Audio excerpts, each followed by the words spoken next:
Hello friends, मैं रजन वर्मा। स्वागत है आपका अपने यूट्यूब चैनल एडू टैलेंट पर। तो दोस्तों, आइए देखते हैं बाल विकास एवं शिक्षा शास्त्र का अगला भाग। ये 5वां भाग है बाल विकास एवं शिक्षा शास्त्र का। इसके टोटल 4 वीडियो हमने अपलोड कर दिए हैं। जा करके प्लेलिस्ट में देख सकते हैं चारों वीडियोज़ को, या फिर इसका लिंक डिस्क्रिप्शन बॉक्स में दे दिया जाएगा, वहाँ से आपको वीडियो चारों मिल जाएंगे। तो चलिए देखते हैं इस वाले भाग के पहले प्रश्न को। तो इसका पहला प्रश्न है, भारत में अधिकांश कक्षाएँ बहुभाषी होती हैं और इसे शिक्षक द्वारा के रूप में देखा जाना चाहिए। तो भारत में जो अधिकांश कक्षाएं हैं वो बहुभाषी होती है, मतलब अनेक भाषाओं में होती है। तो शिक्षक द्वारा किसके रूप में देखा जाना चाहिए? तो समस्या के रूप में तो बिल्कुल नहीं देखा जाना चाहिए, बाधा के रूप में भी नहीं, परेशानी के रूप में भी नहीं। इसे हमें संसाधन के रूप में देखा जाना चाहिए। तो चलिए दूसरे वाले प्रश्न को देखते हैं। शिक्षार्थियों द्वारा की गई गलतियाँ और त्रुटियाँ, शिक्षार्थियों द्वारा की गई गलतियाँ और त्रुटियाँ, विकल्प को देखेंगे। शिक्षक और शिक्षार्थियों की असफलता के सूचक है। बिल्कुल नहीं, असफलता नहीं होगा। अगर शिक्षार्थी गलती करेंगे तो क्या होगा, उससे कुछ सीख मिलेगा। दूसरा है, उनके चिंतन को समझने के अवसर के रूप में देखी जानी चाहिए। बिल्कुल सही। बच्चा क्या सोच रहा है, क्या चिंतन कर रहा है, ये टीचर्स को समझ में आ जाएगा। कठोरता से निपटाई जानी चाहिए। बिल्कुल नहीं, कठोरता से हमें बच्चों से नहीं निपटना है, या उनकी गलतियों से अध्यापक को कठोरता से नहीं निपटना है। बच्चों को कमज़ोर अथवा उत्कृष्ट चिन्हित करने के अच्छे अवसर हैं। बिल्कुल नहीं, इसमें जो बी विकल्प होगा वो एकदम सही हो जाएगा। तो इसका तीसरा क्वेश्चन है, तीसरे में दिया हुआ है, खाली जगह के विचार से बच्चे सक्रिय ज्ञान निर्माता तथा नन्हे वैज्ञानिक हैं जो संसार के बारे में अपने सिद्धांतों की रचना करते हैं। किसके विचार से? तो ये सही हो जाएगा पियाजे के सिद्धांत से। जो जीन पियाजे हैं उनके विचार से बच्चे सक्रिय ज्ञान निर्माता और नन्हे वैज्ञानिक हैं जो संसार के बारे में अपने सिद्धांतों की रचना करते हैं। बिल्कुल सही। चौथा क्वेश्चन है इसका, बाल केंद्रित शिक्षा शास्त्र का अर्थ है। बाल केंद्रित शिक्षा शास्त्र का मतलब क्या होता है? चलिए देखते हैं विकल्पों को। बच्चों को शिक्षक का अनुगमन और अनुकरण करने के लिए कहना। बिल्कुल नहीं, ये बाल केंद्रित नहीं होगा। बच्चों की अभिव्यक्ति और उनकी सक्रिय भागीदारी को महत्व देना। बिल्कुल सही। बच्चों की अभिव्यक्ति कैसी है, उनकी भागीदारी कैसी है, उनको महत्व देते हुए बच्चों को अधिगम कराना या शिक्षा देना, ये कहलाता है बाल केंद्रित शिक्षा शास्त्र। तो सी नंबर है, बच्चों को पूर्ण रूप से स्वतंत्रता देना। बिल्कुल नहीं, स्वतंत्रता एकदम नहीं देना है। बच्चों को नैतिक शिक्षा देना। नैतिक शिक्षा तो देना है, परंतु उनके अनुसार उनकी अभिव्यक्ति और सक्रिय भागीदारी को महत्व देते हुए। तो बी विकल्प एकदम सही हो जाएगा। पांचवा है इसका, पांचवें में दिया है, जटिल परिस्थिति को संसाधित करने में शिक्षक बच्चों की सहायता कर सकता है। किस प्रकार से सहायता कर सकता है? विकल्प को देखेंगे। कोई भी सहायता ना देकर, जिससे बच्चे अपने आप निर्वाह करना सीखें। तो अगर उनको सहायता नहीं देंगे तो उनका मार्गदर्शन कैसे हो पाएगा? बिल्कुल गलत हो जाएगा। उस पर एक भाषण देकर, भाषण देंगे तो वो बच्चा समझ नहीं पाएगा, उनको सिखाना है, ये भी गलत हो जाएगा। कार्य को छोटे हिस्सों में बांटने के बाद निर्देश लिखकर। बिल्कुल सही। जो कार्य है उसको छोटे छोटे टुकड़ों में बांट देंगे और उसके बाद में उस निर्देश देंगे, बच्चों को निर्देशित करेंगे कि किस तरह से कार्य को करना है, तो बच्चे सीख जाएंगे। ये एकदम सही हो जाएगा। प्रतियोगिता को बढ़ावा देकर और सबसे पहले कार्य पूरा करने वाले बच्चे को पुरस्कार देकर। बिल्कुल नहीं, बच्चे को पुरस्कार देंगे, दूसरा बच्चा हतोत्साहित होगा, इससे दूसरे बच्चों का मनोबल कम हो जाएगा और उसका भी बाद में मनोबल कम हो सकता है। तो ये बिल्कुल गलत हो जाएगा। सी नंबर सही है। छठा क्वेश्चन है, शिक्षार्थियों से यह अपेक्षा करना कि वह ज्ञान को उसी रूप में पुनः प्रस्तुत कर देंगे जिस रूप में उन्होंने उसे ग्रहण किया है। तो विकल्प कौन सा सही हो जाएगा? एक प्रभावी आकलन युक्त। बिल्कुल नहीं, आकलन नहीं होगा। समस्यात्मक है, क्योंकि व्यक्ति अनुभवों की व्याख्या करते हैं और ज्ञान को ज्यों का त्यों पुनः उत्पादित नहीं करते। ये बिल्कुल सही हो जाएगा। किस रूप में सही होगा ये? क्योंकि इसमें दिया है शिक्षार्थियों से अपेक्षा करना है कि वह ज्ञान को उसी रूप में प्रस्तुत कर देंगे जिस रूप में उन्होंने उसे ग्रहण किया है। अगर जिस रूप में ग्रहण किया है उसी रूप में प्रस्तुत कर देंगे, ये शिक्षार्थियों से अपेक्षा करना है। तो विकल्प क्या हो जाएगा? बी विकल्प इसका सही हो जाएगा। सातवां क्वेश्चन देखेंगे, जब शिक्षार्थियों को समूह में किसी समस्या पर चर्चा का अवसर दिया जाता है तब उसके सीखने का वक्र क्या होता है? जब बच्चे को समस्या पर चर्चा करने का अवसर दिया जाएगा तो उसका वक्र क्या होगा? सीखने का बेहतर हो जाएगा, मतलब बहुत बढ़िया हो जाएगा। स्थिर तो होगा नहीं, एक जगह पर रुका नहीं रहेगा, ना ही अवनत होगा, मतलब माइनस में नहीं जाएगा, समान भी नहीं रहेगा, बल्कि और बेहतर हो जाएगा, अच्छा हो जाएगा। अगला क्वेश्चन देखते हैं, 8वां वाला।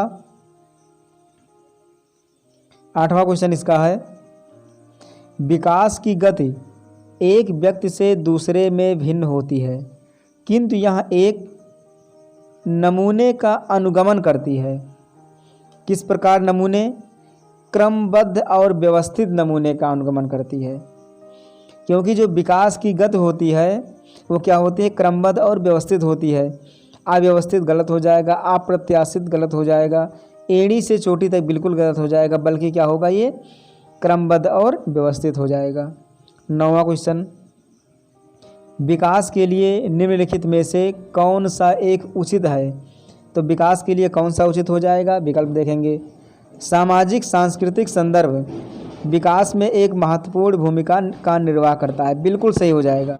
अगले क्वेश्चन को देखेंगे, 10वां है, व्यक्तियों में एक दूसरे से भिन्नता क्यों होती है? व्यक्तियों में एक दूसरे से भिन्नता क्यों होती है? विकल्प है जन्मजात विशेषताओं के कारण, बिल्कुल नहीं, व्यक्तियों में भिन्नता जन्मजात की विशेषताओं के कारण नहीं होता है। दूसरा है वंशानुक्रम और वातावरण के बीच अन्योन्य क्रिया के कारण। ये वाला क्वेश्चन शायद दूसरी बार पूछा गया है हमारे 5वें सीरीज़ में, तो ये बी विकल्प एकदम सही हो जाएगा। वंशानुक्रम और वातावरण के कारण जो व्यक्ति होते हैं उनमें भिन्नता होती है, अलग अलग व्यक्ति अलग अलग टाइप के होते हैं। प्रत्येक व्यक्ति को उसके माता पिता से जीनों का भिन्न समुच्चय प्राप्त होने के कारण, ये सही तो है, परंतु वातावरण भी इसमें शामिल होना चाहिए। वातावरण के प्रभाव के कारण ये भी सही है, परंतु ये दोनों जिसमें समाहित होंगे वो सही हो जाएगा, क्योंकि वंशानुक्रम और वातावरण के बीच अन्योन्य क्रिया के कारण ये होता है। 11 नंबर है, बच्चे के सामाजिकरण में परिवार किस प्रकार से भूमिका निभाता है? बच्चे के सामाजिकरण में परिवार मुख्य भूमिका निभाता है। रोमांचकारी होगा नहीं, गौड़ होगा नहीं, कम महत्वपूर्ण होगा नहीं, बिल्कुल है होगा, ये मुख्य भूमिका निभाता है बच्चे के सामाजिकरण में परिवार। 12 नंबर है, निम्नलिखित में से कौन सा एक सही मिलान वाला जोड़ा है? तो सही मिलान वाला जोड़ा कौन सा हो जाएगा? विकल्प को देखेंगे, क्लियर हो जाएगा ये। औपचारिक संक्रियात्मक बच्चा, अनुकरण प्रारंभ, कल्पनापरक खेल, बिल्कुल नहीं। शैशवावस्था क्या होता है? तर्क का अनुप्रयोग और अनुमान लगाने में सक्षम, बिल्कुल नहीं, शैशवावस्था में नहीं होगा ये। सी नंबर है, पूर्व संक्रियात्मक बच्चा, निगमनात्मक विचार, बिल्कुल नहीं होगा ये। जो डी नंबर है, मूर्त संक्रियात्मक बच्चा, वो होगा संधारण एवं वर्गीकृत करने योग्य, डी विकल्प इसका सही हो जाएगा। 13 नंबर है, एक बच्ची कहती है धूप में कपड़े जल्दी सूख जाते हैं। बच्ची कहती है धूप में कपड़े जल्दी सूख जाते हैं, वह की समझ को प्रदर्शित कर रही है। किस प्रकार की समझ को वो प्रदर्शित कर रही है? कार्यकरण के प्रकार को, क्योंकि वो जब कार्य की है तभी उसे पता चला है कि धूप में कपड़े जल्दी सूख जाते हैं, तो ये बिल्कुल सही हो जाएगा। 14 नंबर है, पियाजे के अनुसार बच्चों का चिंतन वयस्कों से में भिन्न होता है बजाय के, तो इसमें 2 खाली जगह है, दोनों खाली जगहों में क्या भरा जाएगा? तो इसमें देखेंगे, पियाजे के अनुसार बच्चों का चिंतन वयस्कों से आकार में भिन्न होता है कि प्रकार में भिन्न होता है कि आकार में या मात्रा में? तो होगा ये प्रकार में भिन्न होता है, तो वयस्कों से प्रकार में भिन्न होता है बजाय मात्रा के, बिल्कुल सही, बजाय मात्रा के। ये डी में है मात्रा और प्रकार, तो वयस्कों से मात्रा में भिन्न होता है, बिल्कुल गलत हो जाएगा, ये बी विकल्प सही है। 15 नंबर, निम्नलिखित में से कौन सा एक आधारभूत सहायता का उदाहरण है? तो आधारभूत सहायता का उदाहरण इसमें क्या हो जाएगा? विकल्प को देखेंगे, शिक्षार्थियों को प्रेरित करने वाले भाषण देकर, बिल्कुल नहीं। प्रश्न पूछने को बढ़ावा दिए बिना स्पष्टीकरण देना, बढ़ावा देना चाहिए, स्पष्टीकरण देना सही है, परंतु ये बढ़ावा दिए बिना, ये गलत हो जाएगा। मूर्त और अमूर्त दोनों प्रकार के उपहार देना, नहीं होगा। अनुबोधन और संकेत देना तथा नाजुक स्थितियों पर प्रश्न पूछना। बिल्कुल सही है ये। अगर नाजुक स्थितियों पर प्रश्न पूछेंगे तो क्या होगा, बच्चों में तार्किक चिंतन पैदा हो जाएगा ये। तो 16 नंबर, वाइगोत्स्की के अनुसार बच्चे सीखते हैं किस प्रकार से? वयस्कों और समवयस्कों के साथ परस्पर क्रिया से। वाइगोत्स्की के अनुसार जो बच्चे सीखते हैं वो किस प्रकार से सीखते हैं या किससे सीखते हैं? वयस्कों और समवयस्कों के साथ परस्पर क्रिया से सीखते हैं। अगले क्वेश्चन को देखेंगे। अगला क्वेश्चन इसका है, कोहलबर्ग ने प्रस्तुत किए हैं। कोहलबर्ग ने क्या प्रस्तुत किए हैं? नैतिक विकास के चरण। कोहलबर्ग के अनुसार जो नैतिक विकास का चरण है वो उन्होंने प्रस्तुत किया है। शारीरिक विकास होगा नहीं, संवेगात्मक विकास नहीं होगा, संज्ञानात्मक विकास भी नहीं होगा, तो नैतिक विकास हो जाएगा कोहलबर्ग द्वारा। 18 नंबर है इसका, निम्नलिखित में से कौन सी स्थिति बाल केंद्रित कक्षा कक्ष को प्रदर्शित कर रही है? तो बाल केंद्रित कक्षा कक्ष को कौन सा प्रदर्शित कर रही है? एक कक्षा जिसमें पाठ्य पुस्तक एकमात्र संसाधन होती है जिसका संदर्भ शिक्षिका देती है, नहीं होगा ये। एक कक्षा जिसमें शिक्षार्थी समूहों में बैठे हों और शिक्षिका बारी बारी से प्रत्येक समूह में जा रही है। शिक्षिका बारी बारी से प्रत्येक समूह में जाने का मतलब क्या हुआ कि ये कक्षा कक्ष को प्रदर्शित कर रही है, यानी कि बाल केंद्रित कक्षा कक्ष को प्रदर्शित कर रही है, तो ये विकल्प सही हो जाएगा। सी नंबर है, एक कक्षा जिसमें शिक्षार्थियों का व्यवहार शिक्षिका द्वारा दिए जाने वाले पुरस्कार और दंड से संचालित होता है, ये दंड पुरस्कार गलत हो जाएगा। डी विकल्प है, एक कक्षा जिसमें शिक्षिका नोट लिख देती है और शिक्षार्थियों से उन्हें याद करने को कहा जाता है, याद करने वाला बात नहीं आएगा। तो जो बाल केंद्रित होगा वो क्या हो जाएगा? बी विकल्प सही हो जाएगा, क्योंकि इसमें दिया है शिक्षार्थी समूह में बैठे हों और शिक्षिका बारी बारी से प्रत्येक समूह में जा रही है, तो ये बच्चों के अनुसार हो रहा है, बाल केंद्रित शिक्षा के अनुसार हो रहा है। 19 नंबर है, बुद्धि है। बुद्धि क्या है? बुद्धि है सामर्थ्यों का एक समुच्चय। बुद्धि सामर्थ्यों का एक समुच्चय होता है। अकेला और जातीय विचार नहीं होता है, दूसरों के अनुकरण करने की योग्यता भी नहीं होता है, एक विशिष्ट योग्यता भी नहीं होता है, तो होता है सामर्थ्यों का एक समुच्चय। 20 नंबर है, भाषा विकास के लिए प्रारंभिक बचपन काल है। तो भाषा विकास के लिए प्रारंभिक बचपन कैसा काल है? अति संवेदनशील काल होता है प्रारंभिक बचपन का, जो क्या होता है भाषा विकास के लिए। 21 नंबर है, एक सह शिक्षा कक्षा में लड़कों से शिक्षक यह कहता है, लड़के बनो और लड़कियों जैसा व्यवहार मत करो। यह टिप्पणी क्या कहलाता है? लड़के बनो और लड़कियों जैसा व्यवहार न करो। तो इसका मतलब क्या हुआ? लड़के लड़कियों में भेदभाव की रूढ़िबद्ध धारणा प्रकट करता है, बिल्कुल सही हो जाएगा। अगर कह रहा कि लड़के बनो लड़कियों जैसा व्यवहार मत करो, तो इसका मतलब क्या हुआ कि ये लड़के और लड़कियों में भेदभाव की रूढ़िबद्ध धारणा प्रकट कर रहे हैं, तो ये विकल्प सही हो जाएगा। पहले में है, लड़के लड़कियों के साथ व्यवहार का एक अच्छा उदाहरण, गलत। लड़कियों पर लड़कों का जीव वैज्ञानिक महत्ता को उजागर करता है, गलत। जातीय भेदभाव का परिचय, गलत। ये इसमें भेदभाव की रूढ़िवादिता प्रकट कर रहा है। 22 नंबर है, आकलन। आकलन क्या है? विकल्प देखेंगे, बच्चों में प्रतियोगितात्मक भावना को सक्रिय रूप से बढ़ावा देना, गलत होगा। सीखने को सुनिश्चित करने के लिए तनाव और दबाव को उत्पन्न करना, गलत हो जाएगा दोनों। सीखने में सुधार का एक तरीका, बिल्कुल सही। जब बच्चों में आकलन करेंगे तो आकलन करने से क्या होगा? पता चलेगा कि बच्चा क्या सीख रहा है क्या नहीं सीख रहा है, यानी कि सीखने के तरीके में सुधार करने के लिए एक अच्छा तरीका है। डी है, बच्चों को लेबल करने या नाम देने और वर्गीकृत करने की अच्छी रणनीति, गलत हो जाएगा ये। 23 नंबर है, निम्नलिखित में से कौन सा एक कथन समावेशन का सबसे अच्छा वर्णन करता है? तो समावेशन का सबसे अच्छा वर्णन कौन सा करता है? यह एक विश्वास है कि कुछ बच्चे कभी कुछ सीख ही नहीं सकते, बिल्कुल गलत। ये समावेशन होगा ही नहीं, क्योंकि इसमें कह रहा है कि कुछ बच्चे कभी कुछ नहीं सीख सकते। क्यों नहीं सीख सकते? सीखेंगे बिल्कुल।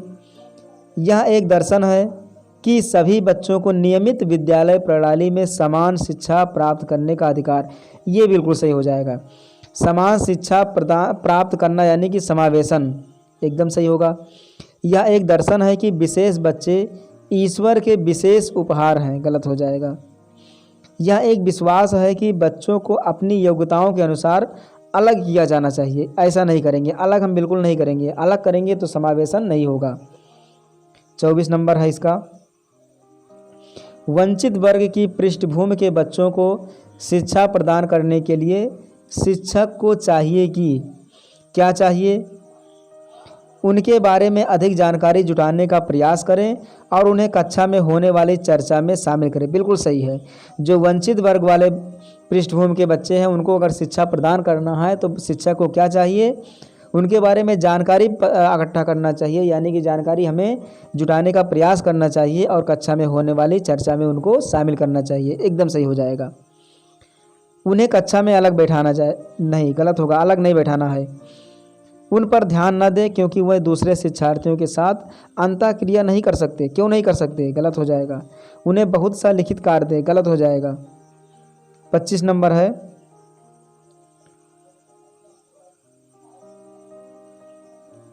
निम्नलिखित में से कौन सा व्यवहार बच्चे की अधिगम निर्योग्यता की पहचान करता है? बच्चे की कौन सा ऐसा व्यवहार है जो अधिगम निर्योग्यता यानी कि योग्य ना बताना ये पहचान करता है? तो विकल्प को देखेंगे। अपमानजनक व्यवहार, ऐसा नहीं करेंगे, अपमानजनक व्यवहार होगा नहीं। बी नंबर है। बी को डी, वाज को सा, 21 को 12 लिखना, ये अधिगम निर्योग्यता को पहचान करता है, यानी कि ये पद बताता है कि वो योग्य नहीं है तो इसको योग्य बनाना है हमको। ये इस तरह का व्यवहार कर रहा है बच्चा, क्योंकि बी को डी समझ रहा है, वाज को सा समझ रहा है, उल्टा कर दे रहा है, 21 को भी उल्टा लिख दे रहा है। कम अवधान विस्तार और उच्च शारीरिक गतिविधि, गलत। मनोभाव को जल्दी जल्दी बदलना यानी मूड स्विंगिंग, गलत हो जाएगा। बी विकल्प हमारा सही हो जाएगा। 26 है। एक बच्चा जो आंशिक रूप से देख सकता है, क्या होगा विकल्प में? उसे शिक्षा नहीं देनी चाहिए क्योंकि वह उसके किसी काम नहीं आएगी। निगेटिव थिंकिंग लाना ही नहीं है हमें। उसे अलग संस्था में डालने की आवश्यकता है, गलत। अलग संस्था में क्यों? उसी में ही पढ़ा सकते हैं इसको। विशेष प्रावधान करते हुए उसे नियमित विद्यालय में रखना चाहिए, बिल्कुल सही। उसके लिए विशेष प्रावधान देना चाहिए और नियमित विद्यालय में उसको रखना चाहिए। डी नंबर है। बिना किसी विशेष प्रावधान के उसे नियमित विद्यालय में डालना चाहिए। नियमित विद्यालय में डालना तो चाहिए, सही बात है, परंतु उसके लिए विशेष प्रावधान भी होना चाहिए। तो सी विकल्प सही हो जाएगा। 27 नंबर। सीखना, सीखना क्या कहलाता है? संवेगों से क्षीण संबंध रखता है, मतलब जो सीखना है वो संवेगों से क्षीण संबंध, गलत हो जाएगा। सीखने वाले के संवेगों में स्वतंत्र है, गलत। सीखने वाले के संवेगों से प्रभावित होता है, ये सही है। जो सीखना है वो सीखने वाले के संवेग से बहुत ही प्रभावित होता है, क्योंकि अगर वो प्रभावित नहीं होगा तो उसके क्या होगा, वो सीख नहीं पाएगा। उसके अंदर संवेग आता है, प्रभावित होता है और सीख जाता है। सीखने वाले के संवेगों से प्रभावित नहीं होता, नहीं प्रभावित होता है, सी विकल्प सही है। 28 है। अपने चिंतन में अवधारणात्मक परिवर्तन लाने हेतु शिक्षार्थियों को सक्षम बनाने के लिए शिक्षिका को, विकल्प देखेंगे। बच्चों को स्वयं चिंतन करने के लिए हतोत्साहित करना चाहिए और उनसे कहना चाहिए कि वह शिक्षिका को सुने और उनका अनुपालन करें। उन पर हमें दबाव नहीं डालना है, ना ही उन्हें हतोत्साहित करना है, तो ये गलत हो जाएगा। व्याख्यान के रूप में व्याख्या प्रस्तुत करनी चाहिए। व्याख्या प्रस्तुत करेंगे तो बच्चे समझ नहीं पाएंगे। सी नंबर है। स्पष्ट आश्वस्त करने वाली व्याख्या देनी चाहिए और शिक्षार्थियों के साथ चर्चा करनी चाहिए, बिल्कुल सही। शिक्षार्थियों के साथ चर्चा करनी चाहिए। अगर उनके साथ चर्चा करेंगे तो उनके मनोभाव को समझ पाएंगे और उनकी अवधारणाओं को हम जान सकेंगे और क्या करेंगे, उनको हम अधिगम आसानी से करा सकते हैं। उनमें हम चिंतन की भावना ला सकते हैं इससे। उन बच्चों को पुरस्कार देना चाहिए जिन्होंने अपने चिंतन में परिवर्तन किया है, नहीं ये गलत हो जाएगा। 29 नंबर है। प्राथमिक विद्यालय के कक्षा कक्ष के संदर्भ में सक्रिय बद्धता का क्या अर्थ है? क्या अर्थ हो जाएगा? जांच पड़ताल करना, प्रश्न पूछना और वाद विवाद करना, बिल्कुल सही हो जाएगा। कक्षा कक्ष के संदर्भ में संक्रियबद्धता का अर्थ होता है जांच पड़ताल करना, प्रश्न पूछना और वाद विवाद करना। पहला विकल्प है शिक्षक का अनुकरण और नकल, नकल करेंगे नहीं। शिक्षक द्वारा दिए गए उत्तरों की नकल करना, बिल्कुल नहीं। याद करना, प्रत्यास्मरण, ये बिल्कुल होगा ही नहीं, तो बी विकल्प सही हो जाएगा। 30 नंबर, इसका जो 30 नंबर है वो है बच्चे तब सर्वाधिक सृजनशील होते हैं जब वह किसी गतिविधि में भाग लेते हैं अपनी रुचि से। जब बच्चे अपनी रुचि से किसी गतिविधि में भाग लेंगे तो वो क्या होंगे, सर्वाधिक सृजनशील होंगे। अपनी रुचि से भाग लेने में ही बच्चे क्या करेंगे, अपने इच्छानुसार कार्य को करेंगे। ये नंबर है दूसरों के सामने अच्छा करने के दबाव में आकर नहीं करेंगे, पुरस्कार के लिए भी नहीं, शिक्षक की डांट से बचने के लिए भी नहीं। इस तरह से करेंगे तो बच्चे सर्वाधिक सृजनशील नहीं होंगे, तो बी विकल्प सही हो जाएगा। तो बस आज के लिए इतना ही। हमारे साथ बने रहिए लगातार। वीडियो देखने के लिए बहुत बहुत धन्यवाद। हमारा वीडियो लाइक करें और इसे ज़्यादा से ज़्यादा बच्चों तक पहुंचाएं, शेयर करें और हमें अपनी प्रतिक्रिया कमेंट के माध्यम से दें कि आपको ये वीडियो कैसा लगा, क्योंकि इससे हमें मोटिवेशन मिलता है, हमें समझ में आता है कि हमने इसमें क्या कमियां छोड़ी हैं और अगले वीडियो में इसका हम सुधार कर सकें। तो बहुत बहुत धन्यवाद आपको अंत तक बने रहने के लिए।